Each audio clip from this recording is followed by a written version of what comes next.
اہم خبر ہے، افغان طالبان نے لاکھوں معصوم شہریوں کو روزانہ تشدد کا شکار بنا کر افغانستان کو انسانی حقوق کا قبرستان بنا دیا۔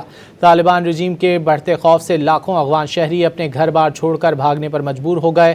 افغان جریدے ہشت صبح کے مطابق طالبان نے محض داڑھی کاٹنے، موسیقی سننے جیسے بہانوں کی آڑ میں 350 معصوم افغانوں کو قید خانوں میں ڈال دیا۔ ایمنسٹی انٹرنیشنل کے افغانستان کے محقق زمن سلطانی کے مطابق ظالم طالبان کے زیر سایہ افغانستان تارکین وطن کی واپسی کے لیے دنیا کا خطرناک ترین ملک ہے۔ افغان طالبان بین الاقوامی شناخت حاصل کرنے کے لیے یورپ میں قائم افغان سفارت خانوں پر زبردستی قبضہ جما رہے ہیں۔ نوبیل انعام یافتہ ملالہ یوسفزئی نے طالبان کے عالمی بائیکاٹ کا مطالبہ کیا ہے۔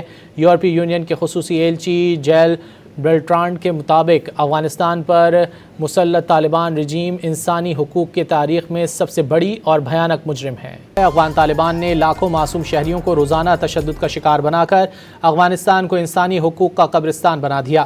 طالبان رجیم کے بڑھتے خوف سے لاکھوں افغان شہری اپنے گھر بار چھوڑ کر بھاگنے پر مجبور ہو گئے۔ افغان جریدے ہشت صبح کے مطابق طالبان نے محض داڑھی کاٹنے، موسیقی سننے جیسے بہانوں کی آڑ میں 350 معصوم افغانوں کو قید خانوں میں ڈال دیا۔ ایمنسٹی انٹرنیشنل کے افغانستان کے محقق زمن سلطانی کے مطابق ظالم طالبان کے زیر سایہ افغانستان تارکین وطن کی واپسی کے لیے دنیا کا خطرناک ترین ملک ہے۔ افغان طالبان بین الاقوامی شناخت حاصل کرنے کے لیے یورپ میں قائم افغان سفارت خانوں پر زبردستی قبضہ جما رہے ہیں۔